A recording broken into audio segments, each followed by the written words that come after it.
கேக்குதா?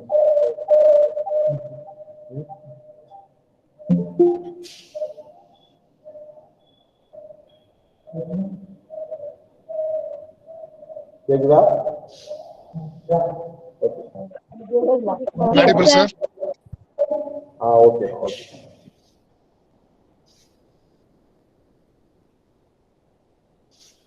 ஓகே, பள்ளி மாணவர்கள் அனைவருக்கும் இனிய காலை வணக்கம். நேற்று நம்ம பார்த்துக்கிட்டு இருந்த டாபிக் வந்து மின்காந்த அலைகள். மின்காந்த அலைகள் வரலாறு என்னன்னு பார்த்தோம். எப்படி ஜேம்ஸ் கிளார்க் மேக்ஸ்வெல் எப்படி முடுக்கி வைக்கப்பட்ட மின்னூட்டங்கள் வந்து எப்படி மின்காந்த அலைகளை தோற்றுவிக்கு அப்படிங்கிற கான்செப்டை நேச்சர் சிமெட்ரியில இருந்து எப்படி கண்டுபிடிச்சு அதுக்கு ஹெட்ஸ் எப்படி ப்ரூவ் பண்ணாரு அப்படிங்கிறதையும் பார்த்தோம். அதுக்கப்புறம் மின்காந்த அலைகளோட பண்புகள், மொத்தம் 15 பண்புகள் இருக்கு. அதுல ஒரு 10 பண்புகள் நேற்று முக்கியமான பண்புகள் எல்லாமே பார்த்தோம். இன்னைக்கு அந்த 5 பண்புகளையும் பார்த்துட்டு ஆம்பியர் சுற்று விதி, ஆம்பியர் சுற்று விதியும் அதுல மேக்ஸ்வெல் என்ன திருத்தம் பண்ணாரு அப்படிங்கிறத ரொம்ப சுருக்கமா பார்க்கணும். அதுக்கப்புறம் மின்காந்த அலைகளோட நிறமாலை எப்படி இருக்கும் அப்படிங்கிறத பார்க்க போறோம். இப்ப ஷேர் பண்றது உங்களுக்கு தெரியுதான்னு பாருங்க.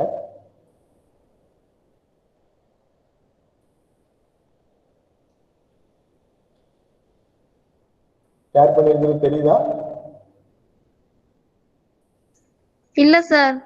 இல்ல, தெரியுது sir.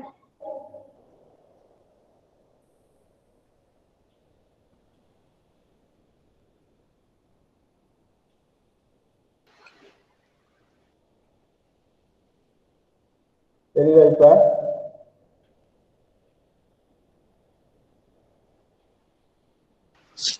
S sir. Yes, okay okay okay. So தெரியுது சார். ஓகே, நன்றி நன்றி நன்றி. தெரியுது சார். ஓகேம்மா, நன்றி நன்றி. நேற்று ஒரு 10 பண்புகள் பார்த்தோம். என்னென்ன எப்படி முடுக்கி வைக்கப்பட்ட மின்னூட்டங்கள் தோற்றுவிக்குது, அதோட என்னென்ன விளைவுகளுக்கெல்லாம் உட்படும் மின்காந்த அலைகள் அப்படிங்கிறதெல்லாம் பார்த்தோம். ஸோ அதோட திசைவேகம் என்னவா இருக்கும், வெற்றிடத்தில் அதோட திசைவேகம் என்னவா இருக்கும், ஒரு ஊடகம் வைத்தோம்னா அதோட திசைவேகம் என்னவா இருக்கும், இது எல்லாத்தையுமே நம்ம பார்த்தோம். ஸோ இப்போ ரிமைனிங் மீதம் இருக்கிற ஒரு 5 பாயிண்ட் ரொம்ப சிம்பிளா சொல்லிடுறேன். இதெல்லாமே இயக்கவியலோட தொடர்புடையது. மின்காந்த அலைகள் அப்படின்னு நம்ம எடுத்துட்டோம். அலைகள் அப்படின்னா அந்த அலைக்கு ஒரு ஆற்றல் இருக்கும். அந்த ஆற்றல் தான் இந்த யூ. அலையோட ஆற்றல் இந்த யூங்கிறது மின்காந்த அலையோட மொத்த ஆற்றல் நம்ம படிச்சிருப்போம். சராசரி ஆற்றல் பற்றி எல்லாமே நம்ம படிச்சிருப்போம். ஸோ அலையின் ஆற்றல் வந்து யூ. அலையின் திசைவேகம், மின்காந்த அலைனாலே ஒளி அலைகள், அதோட திசைவேகம் சி, வெற்றிடத்தில் மாறாத திசைவேகம், அது நம்மளுக்கு தெரியும். ஸோ அந்த அலைகள் வந்து ஒரு நேர்கோட்டு உந்தத்தை பெற்றிருக்கும் அப்படிங்கிறத நம்ம 11வது பாயிண்டா சொல்லணும். அதோட பண்புகள்ல மின்காந்த அலைகள் வந்து நேர்கோட்டு உந்தத்தை பெற்றிருக்கும் அப்படிங்கிறத சொல்றோம். ஓரளவு பரப்பில் செயல்படக்கூடிய மின்காந்த அலைகளால் செயல்படுத்தப்படக்கூடிய விசையின் வரையறை வந்து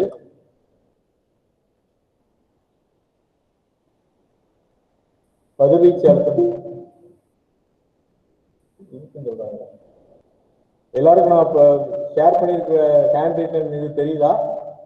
S sir. S sir. Yes sir. Okay okay. So அந்த ஆற்றல் ஓரளவு பரப்பில் வந்து அந்த மின்காந்த அலைகளால் செலுத்தப்படக்கூடிய விசை, அந்த விசைனாலே அழுத்தம், கதிர்வீச்சு அழுத்தத்தை நம்ம எப்படி வரையறுக்கிறோம், ஓரளவு பரப்பில் மின்காந்த அலைகளால் செலுத்தப்படும் விசை தான் கதிர்வீச்சு அழுத்தம், ரேடியேஷன் பிரஷர் அப்படின்னு சொல்றாங்க. இது எல்லாமே ஒரு சின்ன ஹிண்ட்ஸ் மாதிரி நீங்க ஞாபகம் வச்சுக்கலாம். அழுத்தம்னாலே இறுக்கம் பை பரப்புன்னு நம்ம படிச்சிருப்போம். அது இங்க விசை பை பரப்புன்னு படிச்சிருப்போம். இங்க வந்து அது விசை, மின்காந்த அலைகள் செலுத்தக்கூடிய விசை ஓரளவு பரப்புல அது வந்து அழுத்தம்னு சொல்றோம். இதே மாதிரி தான் அதே நேர்கோட்டு உந்தத்தோட உலோக பரப்பின் மீது மின்காந்த அலைகள் பண்ணா என்ன இருக்கும், இந்த ஒளிமின் விளைவு, இது எல்லாமே இந்த உலோக பரப்புல நம்ம ஒளி ஆற்றல் செலுத்தும் போது என்ன நடக்கும் அப்படிங்கிறது. இது எல்லாமே என்ன துகள் பண்புக்கு அடிப்படையா உள்ளது. இப்போ துகள் இருந்தா அதுக்கு நிறை இருக்கும், நிறை இருந்தா அது ஒரு இயக்கத்தை உட்படுத்தினா திசை வேகத்துல வரும், ஸோ நிறை எம் திசைவேகம் b வந்துட்டுனா அதுக்கு ஒரு உந்தம் கிடைச்சிடும். ஸோ இது எல்லாமே ஒளி அலை மின்காந்த அலைகளோட துகள் பண்புக்கு சப்போர்ட்டிவா உள்ள பாயிண்ட்ஸ் இதெல்லாம். ஸோ உலோக பரப்புல படும்போது எக்ஸாக்டா நம்ம வந்து அதை வரையறுக்கிறோம். அது உலோக பரப்பின் மீது செயல்படுத்தக்கூடிய உந்தம் வந்து அதே வேறு மொத்த ஆற்றல் திசைவேகம் என்ன அப்படிங்கிறத மொத்த பொதுவா நம்ம உந்தத்துக்கு வந்து ஒரு ஒரு எம் நிறைவுள்ள ஒரு பொருள் v திசைவேகத்தில் பயணிக்குது அப்படின்னா அதோட உந்தம் வந்து P equal to m into v mv நம்ம படிச்சிருக்கோம் இதுக்கு முன்னால. இங்க ஒளி அலைகள் வந்து அலைகளாகவும் ஒளி வந்து ரெட்டை பண்பு கொண்டது, அலையாகவும் இருக்கும் துகளாகவும் இருக்கும், ரெண்டு விதமாகவும் அதை ட்ரீட் பண்ணுவாங்க. ஸோ துகளா ட்ரீட் பண்ணும்போது நம்ம இந்த ஃபார்முலாஸ் நம்ம இது பண்ணிக்கலாம். ஆற்றல் டிவைடட் பை திசைவேகம். இதுல இருந்து நம்ம அந்த mv அப்படிங்கிற ஃபார்முலாவை கொண்டு வரலாம். mvல ஐன்ஸ்டீனோட கோட்பாடுபடி ஈக்குவல் டு mc ஸ்கொயர். அந்த இதை பேசிக்கா வச்சு நம்ம இந்த ஃபார்முலா கொண்டு வரலாம். ஸோ தெரிஞ்சுக்கோங்க, அதுக்காக சொல்றேன். ஸோ முதல் பாயிண்ட் நேர்கோட்டு உந்தத்தை பெற்றிருக்கும் அந்த மின்காந்த அலைகள். இரண்டாவது பாயிண்ட் உலோக பரப்பின் மீது அது செயல்படும் போது அதே உந்த அளவை அது மீது செயல்படுத்தக்கூடிய உந்தம் வந்து அந்த மொத்த ஆற்றல் டிவைடட் பை திசைவேகத்துக்கு ஈக்குவலா இருக்கும். மூன்றாவதாக உலோக பரப்பினால் முழுவதும் எதிரொலிக்கப்பட்டால் என்ன உந்தம் மதிப்பு இருக்கும். இப்போ ஒளி ஒரு லைட் டார்ச் லைட் எடுத்து ஒரு மெட்டல் சர்ஃபேஸ் அதாவது உலோக பரப்பு மேல நம்ம அடிக்கிறோம். அந்த உலோக பரப்பு எந்த ஒரு இதையும் வாங்காம மொத்தத்தையுமே அது எதிரொலித்தால் முழு ஒளி ஆற்றலையும் முழு மின்காந்த அலைகளையும் அது எதிரொலித்தா அந்த உலோக பரப்பின் மீது எவ்வளவு உந்தம் செயல்பட்டிருக்கும் அப்படிங்கிறத u by c மொத்த ஆற்றல் பை திசைவேகம் minus of u by c equal to 2u minus into minus plus ஆயிரும். So u by c plus u by c equal to 2u by c. இது எப்படிங்கிறத நான் பின்னால் நேரம் கிடைக்கும் போது விளக்குறேன். இப்போதைக்கு இதை முழுவதுமாக எதிரொலிக்கப்பட்டால் அந்த உலோக பரப்பின் மீது செயல்படக்கூடிய உந்தம் எவ்வளவு அப்படிங்கிறத 2u by c. 2u by c ல uங்கிறது மின்காந்த அலையோட ஆற்றல், cங்கிறது அதனோட திசைவேகம். 14வது பாயிண்ட் ரொம்ப ரொம்ப முக்கியமான பாயிண்ட், பாயிண்டிங் வெக்டர் அப்படின்னு ஒரு வெக்டர். பாயிண்டிங் வெக்டர்னு சொல்லுவாங்க.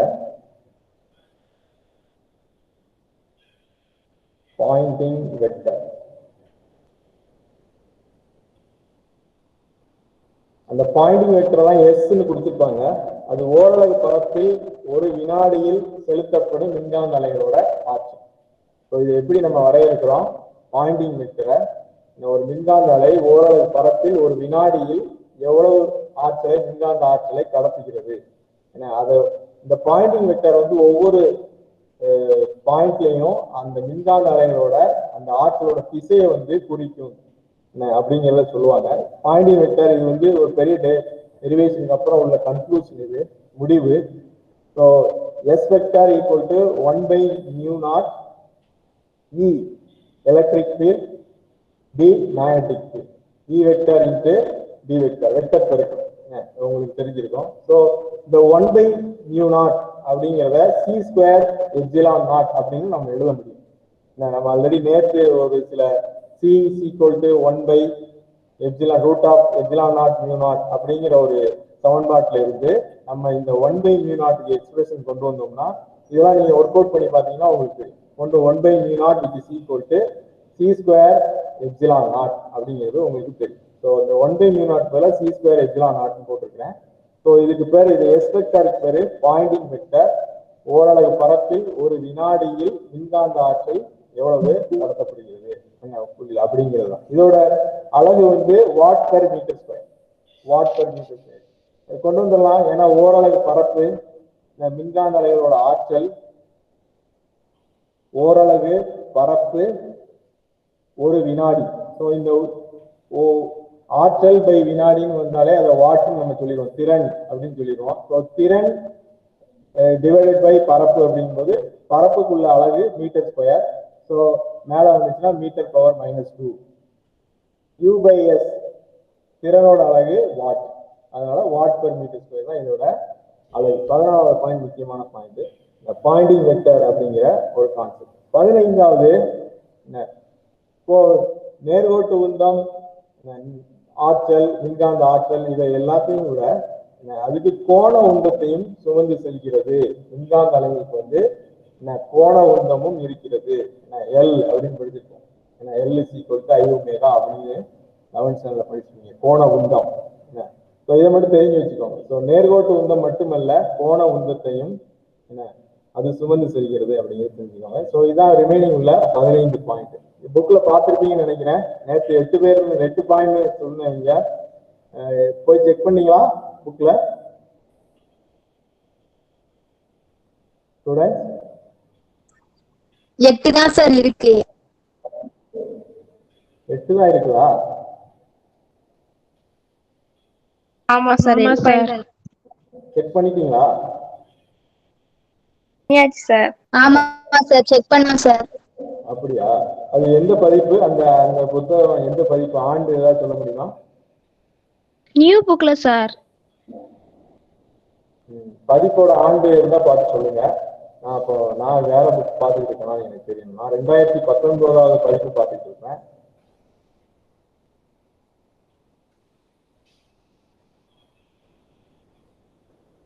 தான் இருக்குன்னு சொல்றீங்க.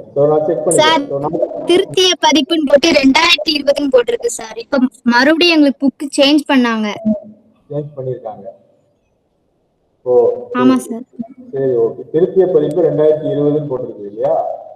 ஸோ அந்த புக்கை நாங்கள் எடுக்கிறோம். சரி, அப்போ நான் என்கிட்ட தான் தவறு இருக்கு. அப்போ நீங்கள் கரெக்ட் தான். ஓகே. ஸோ எனிவே மின்காந்த அலைகளை பற்றி இவ்வளவு இது தெரிஞ்சுக்கோங்க. அப்போ இதுல இருந்து முதல் 8 பாயிண்ட் வச்சிருக்காங்களா, இல்லை இந்த 15ல இருந்து 8 செலக்டிவா வச்சிருக்காங்களாங்கிறது தெரியல. அதை நான் செக் பண்ணிட்டு நான் சொல்லிடுறேன். ஸோ இதுதான் மின்காந்த அலைகளை பற்றி உள்ள, அதுக்கு என்னென்ன பண்புகள் அதுக்கு இருக்கும் அப்படிங்கிறத தெரிஞ்சு அதை பயன்பாட்டுக்கு யூஸ் பண்ணுவாங்க. ஸோ பண்புகளோட இது வந்து ரொம்ப ரொம்ப முக்கியம். ஸோ இதை பண்புகளை எப்படியும் இது பண்ணிக்கலாம். அடுத்து ஆம்பியரோட சுற்று விதியை அதோட மேக்ஸ்வெல் பண்ண திருத்தத்தையும் என்னன்னு பார்ப்போம்.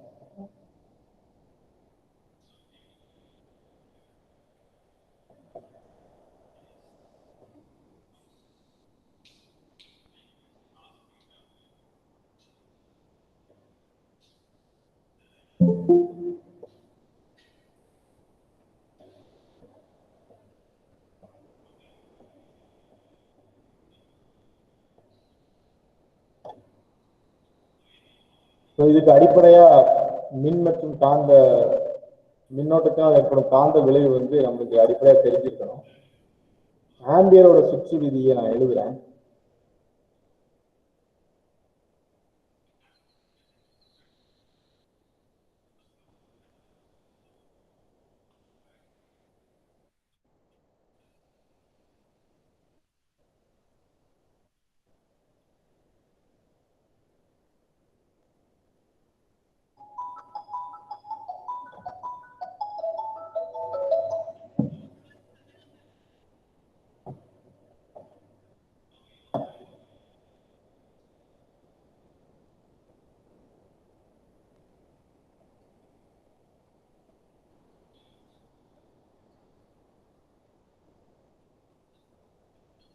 இதுதான் ஆம்பியரோட சுற்று விதி. என்ன அப்படிங்கிறது, இப்போ ஒரு கடத்தி வழியா மின்னூட்டம் பாயுது அப்படின்னா, ஒரு கடத்தி இருக்குது, இது வழியா ஐங்கிற ஒரு மின்னூட்டம் பாயுது அப்படின்னா, இதை சுத்தி காந்தப்புலம் உருவாகும். இது சுத்தி காந்தப்புலம் உருவாகும். இது வந்து மின்னோட்டத்தினால் ஏற்படக்கூடிய காந்த விளைவு. ஒரு கடத்தி வழியா மின்னூட்டம் பாய்கிறது அப்படின்னா அதை சுத்தி காந்தப்புலம் உருவாகும். இப்ப இந்த காந்தப்புலத்துல ஒரு பர்டிகுலர் பாயிண்ட்ல, பீங்கிற பாயிண்ட்ல எவ்வளவு காந்தப்புல செறிவு இருக்கும் அப்படிங்கிறத ஆம்பியர் சுற்று விதி மூலமா நம்ம இது பண்ணிக்கலாம். இது ஒரு மூடிய சுற்று. ஆம்பியரோட இந்த தொகை குறியீடு போட்டிருக்கோம் இல்லையா, இதுல ஒரு ரவுண்ட் போட்டா அது மூடிய தொகை அப்படிங்கிறது உங்களுக்கு தெரியும். மூடிய சுற்று. ஸோ இது வந்து ஒரு அந்த பாயிண்ட் எங்க எடுக்கிறீங்களோ அந்த பாயிண்ட் ரேடியஸா வச்சு ஒரு வட்டம் வரைஞ்சீங்க அப்படின்னா அது வந்து ஒரு மூடிய சுற்று அப்படின்னு நம்ம சொல்லுவோம். ஸோ அந்த பாயிண்ட்ல எவ்வளவு காந்தப்புல செறிவு இருக்கும் அப்படிங்கிறத ஆம்பியர் வந்து அந்த ஆம்பியரோட விதியிலிருந்து நம்மளால அறிய முடியும். ஸோ இதுதான் ஆம்பியரோட விதி. ஸோ இப்ப பிங்கிறது காந்தப்புல செறிவு உங்களுக்கு தெரியும். பிஎல்ங்கிறது இதோட சின்ன, இந்த கடத்தியோட சின்ன லென்த், நீளம். நீளத்தில் உள்ள ஒரு சிறு பகுதி. மியூ நாட் நம்ம நேற்றே பார்த்தோம், வெற்றிடத்தின் உட்புகு திறன். ஐ ஆஃப் ஐங்கிறது கரண்ட், எவ்வளவு மின்னோட்டம் வந்து அது வழியா பாய்கிறது அப்படிங்கிறது. ஏன் சார் டீன்னு போட்டிருக்கோம்? டீங்கிறது மின்னோட்டம்னாலே என்ன, மின்னூட்டத்தின் மாறுபாடு. டிக்யூ பை ஐங்கிறது டிக்யூ பை டிடி தான். அது உங்களுக்கு தெரிஞ்சிருக்கும். ஏன்னா மின்னூட்டத்தின் காலத்தை பொறுத்த மாறுபாடு தான் கரண்ட். மின்னூட்டம் நிலையா இருந்தா மின்னோட்டம் இருக்காது. மின்னூட்டம் காலத்தை பொறுத்து மாறி ஓடுனா மின்னோட்டம் உருவாகும் அப்படிங்கிறது தெரியும். அதான் ஐங்கிறது காலத்தை பொறுத்தது அப்படிங்கிறத காட்டுறதுக்காக டீங்கிறத போட்டுருக்கோம். இப்போ Y is equal to F of X அப்படின்னு எழுதுறோம். ஏன் எழுதுறோம்? ஒய்ங்கிறது எக்ஸோட சார்பு அப்படின்னு சொல்றோம். சில இடங்கள்ல எஃப்னே போட்டிருக்கோம். எஃப்ங்கிறது அண்டர்ஸ்டாண்ட், நம்மளால புரிஞ்சிக்க முடியும், அது வந்து எக்ஸை பொறுத்தது அப்படிங்கிறது. ஸோ இப்போ ஒரு மின் சுற்றை இப்போ நம்ம கருத்தில் வச்சுக்கணும்.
இதை நான் இங்க வரைந்திருக்கிற மின் சுற்று வந்து ஒரு, அதாவது இந்த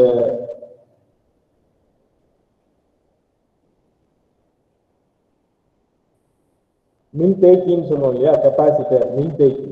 அந்த மின்தேக்கியோட ரெண்டு தகடு ஒரு மின் மூலத்தோட இணைக்கப்பட்டு, ஒரு மின்தேக்கியோட ரெண்டு தகடு பேரலல் பிளேட் இணை மின்தேக்கி, இரண்டு இணையான தகடுகளுக்கு இடையே நம்ம ஒரு மின் மூலத்தை கொடுத்தோம்னா அது எவ்வளவு மின்னூட்டத்தை சேமிக்கும் அப்படிங்கிறத நம்மளால சொல்ல முடியும். இதுக்கு வந்து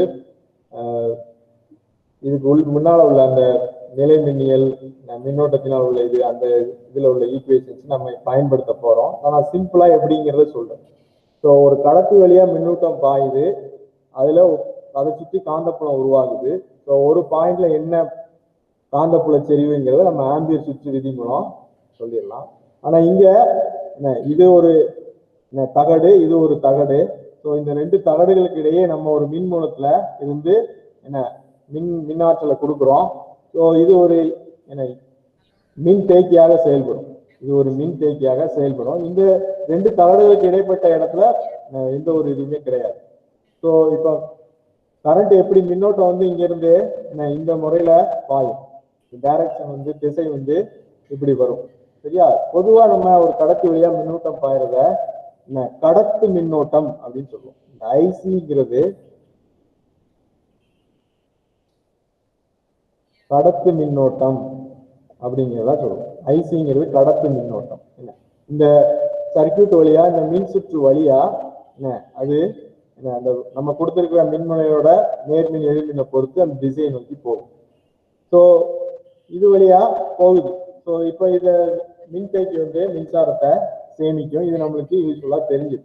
ஸோ இந்த இடத்துல ஒரு பாயிண்ட் நம்ம சூஸ் பண்றோம், பிங்கிற ஒரு பாயிண்ட்.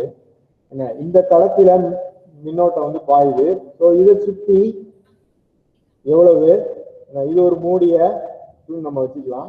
இப்ப இந்த பாயிண்ட்ல எவ்வளவு காந்த புலச்செறிவு இருக்கும் அப்படிங்கிறதுக்காக அங்க ஒரு திசை காட்டியே வைக்கிறாங்க. கேம்பஸ் ஒண்ணு அதுல வைக்கிறாங்க. வச்சா அது வந்து விளக்கம் அடையும். ஏன் விளக்கம் அடையுது? கடத்தில மின்னோட்டம் பாயுது, அதனால ஒரு காந்தப்புலம் உருவாகுது. ஸோ அங்க அந்த விளக்கம் இருக்கு. ஸோ இப்ப இந்த இடத்துல உள்ள பாயிண்ட்ல உள்ள மின்புல காந்த புலச்செறிவை நம்ம ஆம்பியர் விதியப்படி கண்டுபிடிச்சிடலாம். இப்ப அதே கேம்பஸை இந்த ரெண்டுக்கு இடைப்பட்ட இங்க உள்ள ஒரு இடத்துல வைக்கிறாங்க. அங்கேயுமே விளக்கமடையுது, அங்கேயுமே விளக்கமடையுது. ஸோ இங்க ஒரு மின் புலம் இருக்குது, இங்க ஒரு மின் புலம் இருக்குது அப்படிங்கிறத மேக்ஸ்வெல் சொன்னார். ஸோ மின்புலம் ஒரு மாறுபாட்டுக்குரிய காலத்தை பொறுத்து மாறக்கூடிய ஒரு மின்புலம் இங்க இருக்குது. இந்த ரெண்டு தகவல்களுக்கு இடையே ஒரு மின்புலம் செயல்படுகிறது. மின்புல பாயம் காலத்தை பொறுத்து மாறுபடக்கூடிய ஒரு மின்புலம் செயல்படுது. அதனாலதான் இந்த கேம்பஸ் விளக்கம் அடையுது அப்படிங்கிறத மேக்ஸ்வெல் சொன்னாரு. அங்க ஒரு மின்னோட்டம் இருக்குது, அந்த மின்னோட்டத்துக்கு பேரு இடப்பெயர்ச்சி மின்னோட்டம் சொன்னார். இதுதான் அவரோட கான்செப்ட். மேக்ஸ்வெல் சொன்னது என்ன? இடப்பெயர்ச்சி மின்னோட்டம். அத ஐடி அப்படின்னு நம்ம குறிப்போம். இடப்பெயர்ச்சி மின்னோட்டத்தை ஐடின்னு குறிப்போம். கடத்து மின்னோட்டம் ஐசி. கடத்து மின்னோட்டம்ங்கிறது ஐசி அப்படின்னு நம்ம குறிப்போம். இப்ப இங்க இந்த ரெண்டுக்கு இடையில உள்ள இந்த காம்பஸ் இந்த திசை காட்டி விளக்கம் அடைகிறதுக்கு நம்ம விளக்கம் கொடுத்தாங்க. அப்பதான் இங்க என்ன நடக்குது அப்படிங்கிறத நம்ம இது பண்ணுவோம். ஸோ அங்க என்ன சொல்றாங்க,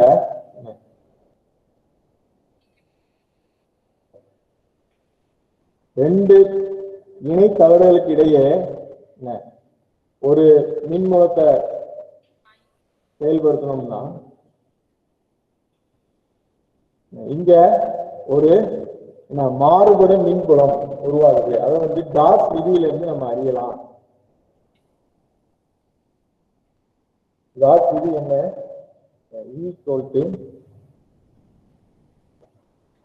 Q/ε0 அப்படிங்கிறது காஸோட லா. பை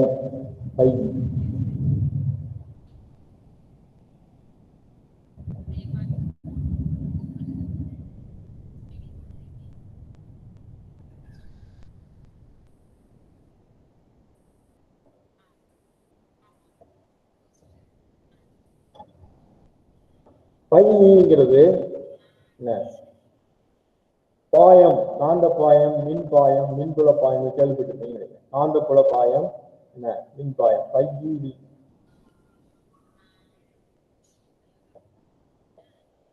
மின்புல செறிவுக்கு ஒரு வரையறை உண்டு.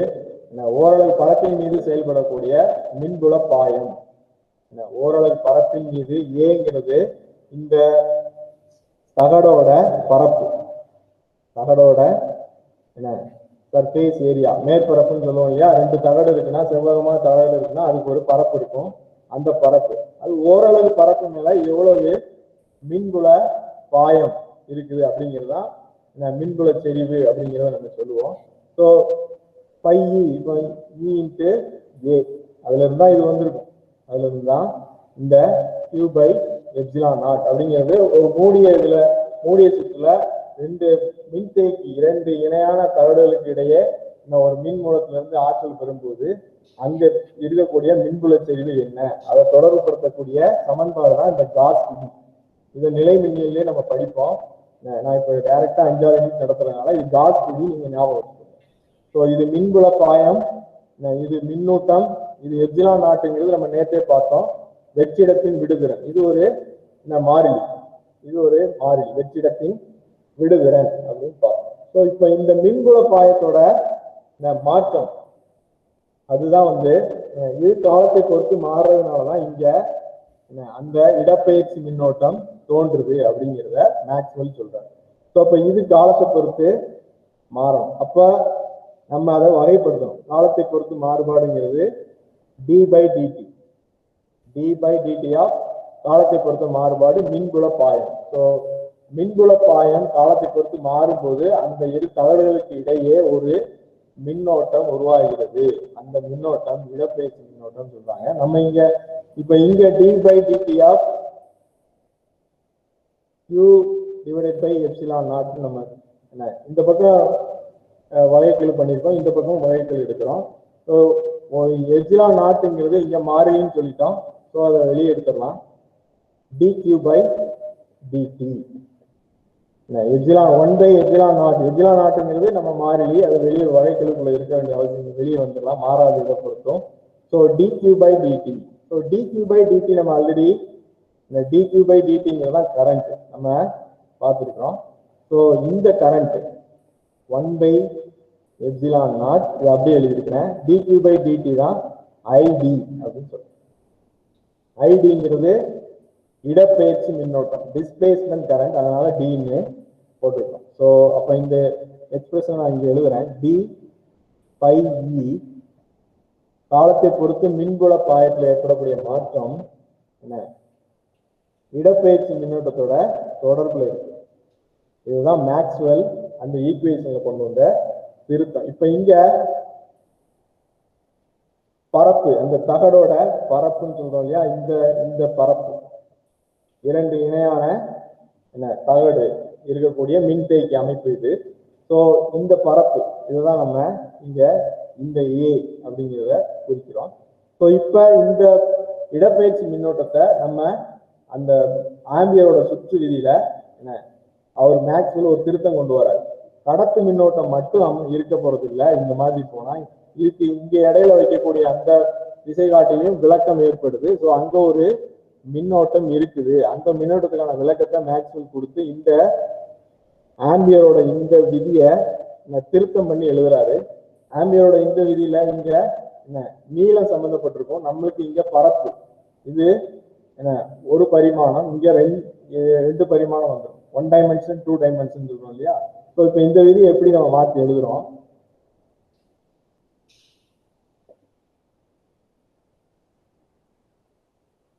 முதல்ல அந்த ஆம்பியரோட விதியை அப்படியே நான் எழுதிக்கிறேன். இது ஆம்பியரோட விதி அப்படியே எழுதியாச்சு. இப்ப இதுல நம்ம மாற்றத்தை, இப்போ I(t), இந்த ஐங்கிறது கடத்து மின்னோட்டம் மட்டும் கிடையாது, சர்க்கியூட்ல மின் சுற்றுல இருக்கிற இந்த மின்னோட்டம் மட்டும் கிடையாது, இது ரெண்டுக்கு இடையில இருக்கக்கூடிய ஒரு இடப்பெயர்ச்சி மின்னோட்டத்தையும் சேர்ந்தது அப்படிங்கிறத நம்ம எழுதணும். ஸோ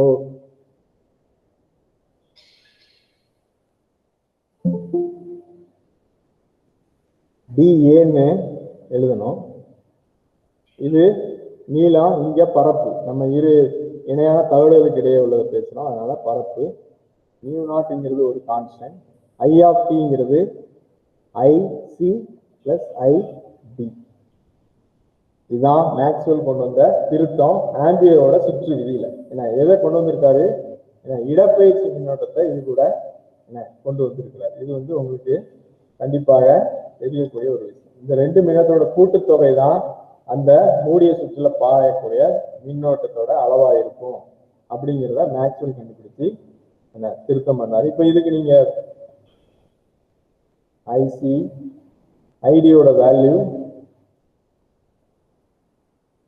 எப்சிலான் ஐடி, இந்த ஈக்குவேஷன் வந்து நம்ம ஐடி எழுதிடலாம். இந்த எப்சிலான் நாட்டை இங்க கிராஸ் மல்டிப்ளை பண்ணீங்கன்னா ஐடி கிடைச்சிடும். ஸோ ஐடி ஈக்குவல்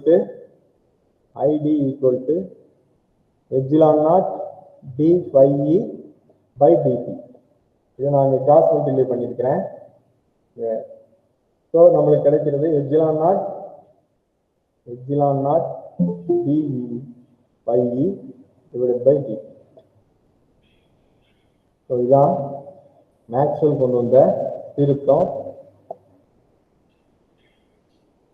ஆம்பியரோட சுற்று விதியில. ஸோ வெறும் கடத்தி மட்டும்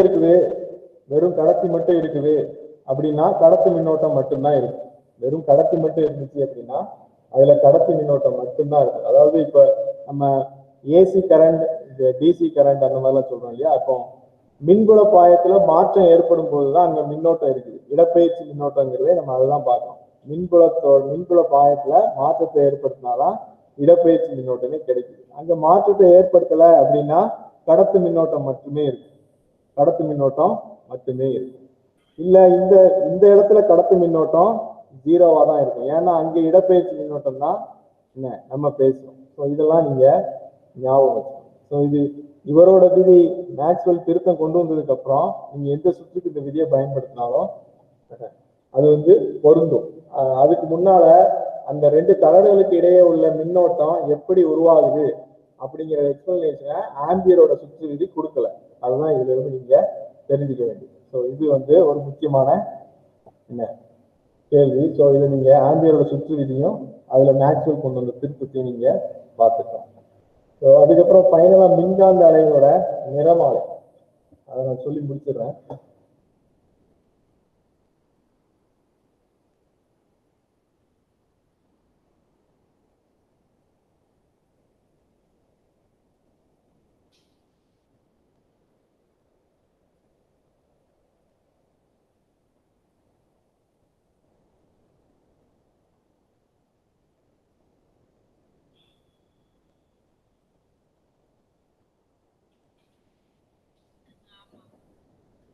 ஷேர் ஆயிருக்கா?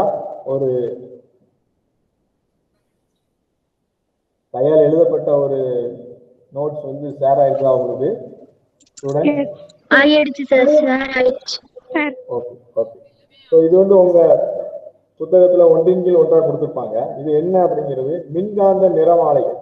நம்ம இப்போ வந்து எலக்ட்ரோ மேக்னட்டிக் ஸ்பெக்ட்ரம் அப்படின்னு படிக்கிறோம் இல்லையா? ஸ்பெக்ட்ரம்னா நிறமாலை. ஸோ மின்காந்த இந்த நான் நேற்றைய கிளாஸ் நம்ம படிச்சோம் இல்லையா? ரேடியோ அலைகள்ல இருந்து காமா கதிர்கள் வரைக்கும், ரேடியோ அலைகள்ல இருந்து காமா கதிர்கள், ரேடியோ அலைகள்ல இருந்து காமா கதிர்கள் வரைக்கும் மின்காந்த அலைகள் தான். அதுல நம்மளுக்கு கண்ணுக்கு தெரிகிறது இந்த கண்ணுறு ஒளி, அது மட்டும்தான். அந்த அலைநீளத்துல உள்ளது மட்டும்தான் நம்ம கண்ணுக்கு தெரியும். ஸோ இந்த இவ்வளவு சேர்ந்தது மின்காந்த நிறமாலை அப்படின்னு சொல்லுவாங்க. ஸோ இதுல என்னென்ன இதை வந்து சுருக்கமா நான் உங்களுக்கு சொல்லியிருக்கிறேன். ஸோ இதுல என்ன என்ன எப்படி இது பண்றது, ஒரு இதை எப்படி எக்ஸ்பிளைன் பண்றதுன்னு பார்க்கணும். இப்போ ரேடியோ அலைகள் அப்படிங்கிறது இதை எப்படி, இந்த ரேடியோ அலைகளுக்கு சோர்சஸ் மூலங்கள் என்ன, எதுல இருந்து இந்த ரேடியோ அலைகள் உருவாகும்? ஏன்னா மின் சுற்றில இருக்கக்கூடிய அலை ஏற்றிகள், ஆசிலேட்டர்ஸ் அப்படின்னு சொல்லுவாங்க. நம்ம ரேடியோல உள்ள சின்ன ஒரு டிரான்சிஸ்டர் இந்த மாதிரி இதெல்லாம் வச்சு ஒரு அலை ஏற்றியை நம்ம சின்னதா ஒன்று ஃப்ரேம் பண்ண முடியும். ஸோ அந்த அலை ஏற்றியில இருந்து ரேடியோ அலைகளை நம்ம உருவாக்க முடியும். மூலங்கள் வந்து இதுல வந்து மின் சுற்றில் உள்ள அலை ஏற்றி. ஸோ அதுக்கு நெடுக்கம் எந்த அலைநீளம், முதல்ல கொடுத்திருக்கிறது அலைநீளம், அடுத்து கொடுத்திருக்கிறது அதிர்வெண். ஸோ எந்த ரேஞ்சில இருந்து எந்த ரேஞ்ச் வரைக்கும் இருந்தா அது ரேடியோ அலைகள். 1 × 10⁻⁻1 மீட்டர்ல இருந்து 1 × 10⁴ மீட்டர் வரைக்கும் இருந்தா அவ்வளவு அலைநீளம் உள்ள அலைகள் எல்லாமே ரேடியோ அலைகளுக்கு கீழே வந்துடும். அதே மாதிரி அதிர்வெண், அலைநீளத்திற்கும் அதிர்வெண்ணுக்கும் இடையில உள்ள தொடர்பு நம்மளுக்கு நல்லாவே தெரியும். திசைவேகம் இங்க எல்லாத்துலயுமே கான்ஸ்டன்ட் தான். திசைவேகம் வந்து மாறவே மாறாது. எல்லா மின்காந்த அலைகளும் ஒளி அலைகள் தான். அவைகள் வெற்றிடத்தில் 3,00,000 km/s பரவும். ஸோ திசைவேகத்தை c ν அப்படிங்கிறத நீங்க படிச்சிருக்கீங்க. அப்போ நீங்க அதிர்வெண்ணோ இதுவோ அலைநீளமோ தெரிஞ்சா உங்களுக்கு அடுத்த இதை அவங்களால ஈஸியா கணிக்க முடியும். ஏன்னா சி வந்து கான்ஸ்டன்ட், ஒளியின் திசைவேகம், மின்காந்த அலையோட திசைவேகம் வந்து வெற்றிடத்தில் மாறாதது. ஸோ உங்களால கால்குலேட் பண்ண முடியும். ஸோ இதான் நெடுக்கம். நெடுக்கங்கிறது அலைநீள நெடுக்கம். அதிர்வெண், எந்த அதிர்வெண்ல இருந்து எந்த அதிர்வெண் இருக்கு? ரேடியோ அலைகள், ரேடியோல முன்னாலாம் டியூன் பண்ணுவோம். இந்த ஹெட்ஸ்ல இருந்து இந்த ஹெட்ஸ் வரைக்கும் வந்தா ஒரு ஸ்டேஷன் வரும், அடுத்த ஹெட்ஸ்னா இன்னொரு ஸ்டேஷன் வரும். அது எல்லாமே இது அடிப்படையாக கொண்டு வரும். ஸோ இந்த ரேடியோ அலைகள் எந்தெந்த விதிகளுக்கெல்லாம் உட்படும்? அலைகள்னாலே சில விதிகளுக்கு உட்பட்டாலும் எந்தெந்த எதிரொலிப்பு மற்றும் விளிம்பு விளைவுகளுக்கு இது உட்படும் ரேடியோ அலைகள். ஸோ பயன்பாடுகள், இந்த காலத்துல வர்றது எல்லாமே பயன்பாடு. வானொலி, நான் சொன்னேன் இல்லையா, இப்ப தொலைக்காட்சியுமே எல்லாம், தொலைக்காட்சியிலுமே அந்த பர்டிகுலர் ஃப்ரீக்வன்சில இந்த சேனல் வரும், பர்டிகுலர் அதிர்வெண்ல இந்த சேனல் வரும், அடுத்த அதிர்வெண்ல அடுத்த சேனல் இருக்கு. ஸோ அதனாலதான் நம்ம இப்ப ரொம்ப அதிகமான அதிர்வெண் நெடுக்க இருந்துச்சுன்னா நிறைய சேனல்ஸ் வரும். அதான் மீவர் அதிர்வெண் பட்டைகள் சொல்றோம் இல்லையா, அல்ட்ரா ஹை பேண்ட் அப்படின்னு சொல்லுவாங்க. ஸோ அந்த கைபேசி, தகவல் தொடர்பு எல்லாத்துக்குமே இந்த ரேடியோ அலைகள் ரொம்ப இதாக பயன்படும். அதே மாதிரிதான் மைக்ரோ அலைகள். மைக்ரோ அலைகள் மின்காந்த அலை ஏற்றி, எலக்ட்ரோ மேக்னட்டிக் ஆசிலேட்டர் சொல்லுவாங்க. மைக்ரோ அலைகள் அதோட நெடுக்கம் என்ன, அது எந்த விளைவுகளுக்கெல்லாம் உட்படுத்தி, எதிரொலிப்பு மற்றும் கால விளைவு. மைக்ரோ அலைகளோட நம்ம மைக்ரோவேவ் அவன் சொல்றோம் இல்லையா, அது அந்த மைக்ரோவேவ் மைக்ரோ அலைகளை உற்பத்தி பண்ணி தான் அதுல உள்ள ஒரு தத்துவத்தின் மூலமா நம்மளால சமைக்க முடியும். ஸோ ரேடார் கருவிகள் எல்லாத்துலயுமே இந்த மைக்ரோவேவ்ஸ் தான் ரொம்ப அதிகமான பயன்பாட்டில் இருக்குது. ஏன்னா விமானத்தை வழி நடத்துறதுக்கு, அதோட வேகத்தை கண்டுபிடிக்கிறதுக்கு, அதுக்கு எல்லாத்துக்குமே செயற்கைக்கோள்ல சூரிய மின்கலத்துல இருந்து ஒளியை பெற்று அதுக்கு ஆற்றலை கொடுக்கறதுக்கு முதற்கொண்டு இந்த மைக்ரோ அலைகள் தான் என்ன பயன்படும். இதே மாதிரி அகச்சிவப்பு கதிர்கள் எப்படிலாம் உருவாகும்? அதிகமா ஹீட் ஆகிருக்கக்கூடிய பொருள் இருந்து வெளியே விடக்கூடிய இந்த வெப்ப மூலங்கள் அதிகமா ஹீட் ஆயிருந்தா அதுல இருந்து வரக்கூடிய, அதே மாதிரி மூலக்கூறுகளின் சுழற்சி இயக்கம், அதிர்வு இயக்கம், இது எல்லாத்துல இருந்துமே அதன் மூலமா இந்த அகச்சிவப்பு கதிர்கள் என்ன உருவாகும். அதுல இருந்து நம்ம அகச்சிவப்பு கதிர்களை பெற முடியும். அதான் மூலம். நெடுக்கம் உங்களுக்கு தெரிஞ்சது. இது மிருதுவான பரப்புல எதிரொலிப்பாகும். இதுவும் அகச்சிவப்பு கதிர்களுமே நம்ம டிவி ரிமோட் வச்சிருக்கோம் இல்லையா, அது எல்லாமே அகச்சிவப்பு கதிர். அங்க இருந்துட்டு அங்க இது பண்றோம் இல்லையா, அது எல்லாமே இன்ஃப்ராரெட் ரேஸ் சொல்றோம் இல்லையா, அந்த அகச்சிவப்பு கதிர் தான். அது சேனலை மாத்துறது, அங்க சென்ஸ் பண்ணி இங்க பண்றது. அப்புறம் பல ட்ரை ஃப்ரூட்ஸ், உலர்வு பழத்துல இருக்கிற நீரை நீக்கியாச்சுன்னா அது ட்ரை ஆயிடும். அது அந்த மாதிரி கொண்டு வர்றது. அதுக்கு எல்லாத்துக்குமே என்ன அகச்சிவப்பு கதிர்கள் வந்து தொலை கட்டுப்பாட்டு உணவு எல்லா இதுலையுமே பயன்பாடுகள் என்ன நீங்க வாசி பார்த்தாலே தெரியும். கண்ணூறு ஒளி, இது மட்டும்தான் நம்மளால பார்க்க முடியும். இதுக்கு மேல இருக்கிற பேண்ட்விட்டும் அதுக்கு கீழே இருக்கிற பட்டையையும் நம்மளால பார்க்கவே முடியாது. கண்ணூறு ஒளிங்கிறது விசிபிள் லைட், நம்ம கண்ணுக்கு கட்புலனாகும் ஒளி. அதோட ரேஞ்சு இந்த ரேஞ்ச். ஸோ நம்ம கண்ணால பார்க்கக்கூடிய இந்த ரேஞ்சில் இருந்தால் மட்டும்தான் நம்மளால கண்ணால பார்க்க முடியும். அதை தாண்டி அலைநீளம் மேலையும் கீழையும் போயிடுச்சுன்னா இது வந்து பார்க்க முடியாது. ஸோ இதுதான் கண்ணூறு ஒளி. இது எப்படி வெண்கல நிலையில் உள்ள பொருட்கள் ரொம்ப ஹை டெம்பரேச்சர்ல இருக்கக்கூடிய வெண்தளம்னா பைரோமீட்டர் சொல்லுவாங்க. ஸோ அதுல உள்ள பொருட்கள். ஸோ அங்கிருந்து வெளியேறக்கூடியது வந்து நம்மளால இது பண்ண முடியும். வாயுக்கள் உள்ள எக்ஸைட்டட் ஆட்டம்ஸ் சொல்லுவாங்க, கிளர்ச்சியுற்ற அணுக்கள். வாயு ஒரு கேஸ் இருக்குது, அந்த ஆட்டத்தை வந்து நம்ம ஹீட் பண்றோம். அந்த கேஸை ஹீட் பண்ணி அதை எக்ஸைட் கிளர்ச்சியோட வைக்கிறோம் அப்படின்னா அதுல இருந்து கண்ணூர் ஒளியை நம்மளால பெற முடியும். அதுக்கப்புறம் இது எல்லா விளைவுகளுக்கும் உட்படும். எதிரொலிப்பு, ஒளி விலகல், குறுக்கீட்டு விளைவு, விளிம்பு விளைவு, தள விளைவு, ஒளிமின் விளைவு விதி எல்லாத்துக்குமே இந்த கண்ணூர் ஒளி. புகைப்படம் எடுத்தல், இது எல்லாமே நம்மளுக்கு நல்லாவே தெரியும். மூலக்கூறு அமைப்பை ஆராய்றது, அணுக்களின் விளைபோட்டில் உள்ள எலக்ட்ரான் அமைப்பை இது பண்றதுக்கு எல்லாத்துக்குமே இந்த கண்ணூர் ஒளி ரொம்ப பயன்படும். அடுத்து புறஊதா கதிர்கள். புறஊதா கதிர்களுக்கு மிக முக்கிய மூலம் சூரியன், உங்களுக்கு தெரியும். அடுத்து மின்வில். மின்வில்லுங்கிறது எலக்ட்ரிக் ஆர்க்னு சொல்லுவாங்க. அதுல இருந்து புறஊதா கதிர்களை உண்டு பண்ணலாம். அதுக்கப்புறம் கேஸை வாயுக்களை வந்து அயனி ஆக்குறது. ஒரு கதிர்வீச்சு சுற்றி அதை அயனி ஆக்குறோம் அப்படின்னா அதுல இருந்து நம்மளால புறஊதா கதிர்களை பெற முடியும். அதோட ரேஞ்சு இங்க இருக்குது, நெடுக்கம். புறஊதா கதிர்களுக்கு ஊடுருவும் திறன் வந்து குறைவு.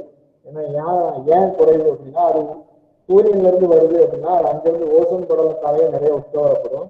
வேற விதமா உருவாகக்கூடிய புறஊதா கதிர்களுக்கும் ஊடுருவும் திறன் வந்து ரொம்ப கம்மி. ரொம்ப ஊடுருவி அடுத்த பக்கத்துக்கு போகிறது அந்த மாதிரி எதுவும் இருக்காது. ஸோ அது ஒரு அதோட இது. ஸோ இது எதுக்கெல்லாம் பயன்படுது? பாக்டீரியாவை கொல்றது. நம்ம சொல்லுவோம் இல்லையா, வீட்டில் ஏதாவது பொருள் ஏதாவது இதாகிடுச்சுன்னா வெயிலில் கொண்டு போய் வைன்னு சொல்லுவாங்க. ஏன்னா வெயிலில் கொண்டு போய் வச்சா அதில் இருக்கக்கூடிய இந்த பாக்டீரியா, அந்த ஃபங்கஸ், அது எல்லாமே செத்து போயிடும். ஸோ அதுக்காக அதுக்கு அதுவும் அப்படி ஒரு திறன் அதுக்கு இருக்குது புறஊதா கதிர்களுக்கு.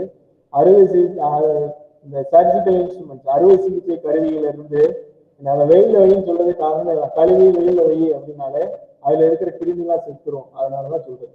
ஸோ பர்குலர் அலாரம் சொல்லுவாங்க, திருடர் அறிவிப்பு மணி, மூலக்கூறு அமைப்பு, இந்த மாதிரி நிறைய பயன்பாடுகள் இருக்குது. எக்ஸ் கதிர்கள்ங்கிறது அலைநீளம் மிக மிக குறைவு, ஆற்றல் மிக மிக அதிகம். எக்ஸ் கதிர்களுக்கு அலைநீளம் மிக மிக குறைவு, ஆற்றல் மிக மிக அதிகம். இது எப்படி சார் உருவாகும்? எக்ஸ் கதிர்கள் எப்படி உருவாகும்? உயர் அணு எடை கொண்ட ஒரு கனிமத்து டங்ஸ்டன் அணியன் வந்து ரொம்ப ஹையஸ்டா ரொம்ப உயர்ந்ததா இருக்கும். அந்த மாதிரி ஒரு டங்ஸ்டன், மாலிப்டினம், இந்த மாதிரி மூலக்கூறுகளை கனிமத்தை எடுத்து ஒரு எலக்ட்ரானை அதிவேகமாக வரக்கூடிய எலக்ட்ரானை இந்த கனிமத்தின் மேல மோத வச்சோம் அப்படின்னா எக்ஸ் கதிர்கள் உருவாகும். நீங்க செகண்ட் வால்யூம்ல உங்களுக்கு இருக்குது. எக்ஸ் கதிர்கள் கூலிச் குழாயில இருந்து எக்ஸ் கதிர் எப்படி உருவாகுது? நம்ம எக்ஸ்ரே சென்டர் எல்லாத்தையும் வச்சிருக்கிறது இந்த கூலிச் டியூப் அதெல்லாம் வச்சிருப்பாங்க. அதுல இருந்து எப்படி எக்ஸ்ரே உருவாகுது? எக்ஸ் கதிர்கள் மிகவும் ஆபத்தானது.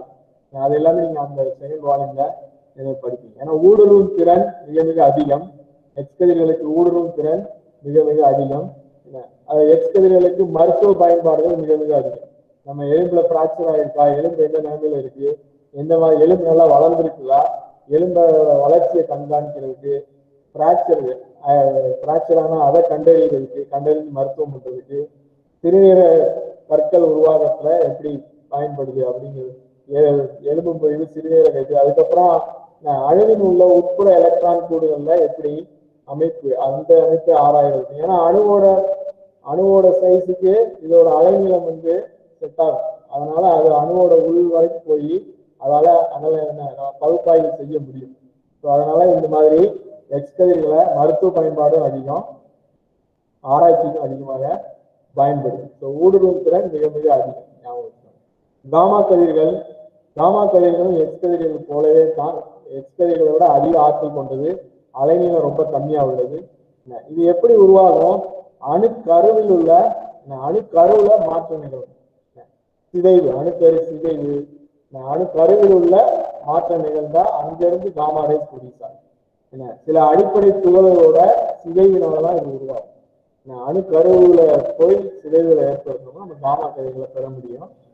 காமா கதிர்கள் ஒளிர்கள், அயனியாதல் மற்றும் விளிம்பு விளைவு ஊடுருவும் திறன் மிக மிக அதிகம். அயனியாதல் இந்த விளைவுகளுக்கு உட்படும். ஊடுருவும் திறன் ரொம்ப ரொம்ப அதிகம். அணுக்கருவின் அமைப்பை அறிவதற்கும், புற்றுநோய் சிகிச்சை, அந்த கேன்சர் செல்ஸ் சொல்றாங்க இல்லையா, அதை கொள்றதுக்காக காமா கதிர்களை மருத்துவத்துல யூஸ் பண்றாங்க. ஏன்னா அது அவ்வளவு ஆற்றல் கொண்டது, அதை ஈஸியா கொண்டு. நுண்கிருமிகளை கொள்வதற்கு எல்லாத்துக்குமே காமா கதிர்கள் ஞாபகம் வச்சிருக்க வேண்டியது, கண்ணூர் ஒளிக்கு மேல உள்ள நெடுக்கவும் கீழே உள்ள நெடுக்கவும் நம்ம கண்ணுக்கு புலப்படாது. மேல உள்ள நெடுக்கம் ஆற்றல் கம்மியானது, கீழே இங்க எக்ஸ்கதிர்கள், காமா கதிர்கள் ஆற்றல் ரொம்ப ரொம்ப அதிகம், ஊடுருவும் திறன் ரொம்ப ரொம்ப அதிகம், மருத்துவ பயன்பாடுகளும் இதுக்கு ரொம்ப அதிகம். இதை பத்தி நீங்க டீட்டெயில்டா செகண்ட் வால்யூம்ல படிப்பீங்க. இன்றைய கிளாஸ் இதோட போதும்னு நினைக்கிறேன். நன்றி. இந்த புயல் தருணத்திலையும் இவ்வளவு பேர் இயற்பியல் வகுப்பு அட்டன் பண்றதுக்காக வந்ததுக்கு மிக மிக பள்ளி மாணவர்கள் அனைவருக்காகவும் நன்றி செலுத்துகிறேன். வேற ஏதாவது நீங்க இருந்தாலும் நீங்க கேட்கலாம். எல்லாமே சுருக்கமாக தான் நான் சொல்லியிருக்கிறேன், விவரிச்சு நான் சொல்லலை எதையும். இது இந்த மாதிரி நீங்க படிச்சீங்கன்னா ஓரளவு அடுத்த புக்கையும் ரீட் பண்ணீங்கன்னா கரெக்டா புரியுங்கிறது என்னோட கருத்து. நன்றி மாணவர்களே, நன்றி.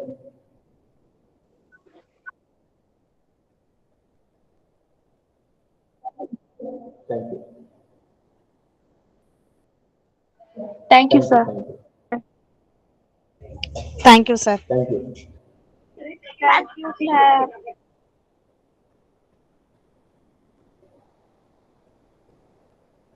வேற ஏதாவது சொல்லணுமா? நீங்க வேற ஏதாவது இன்டராக்ட் பண்ணணும்னா நீங்க பண்ணலாம், ஏதாவது கேட்கணும்னா கேட்கலாம்.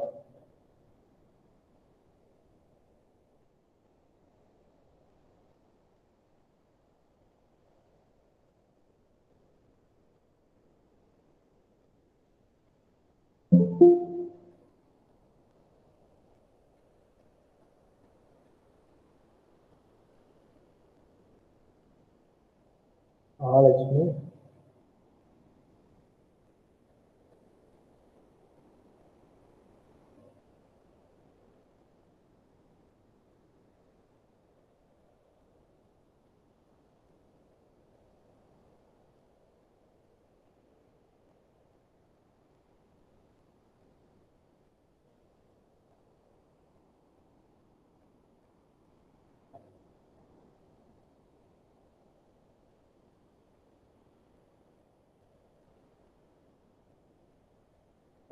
விஜயஸ்ரீ இருக்கீங்களா?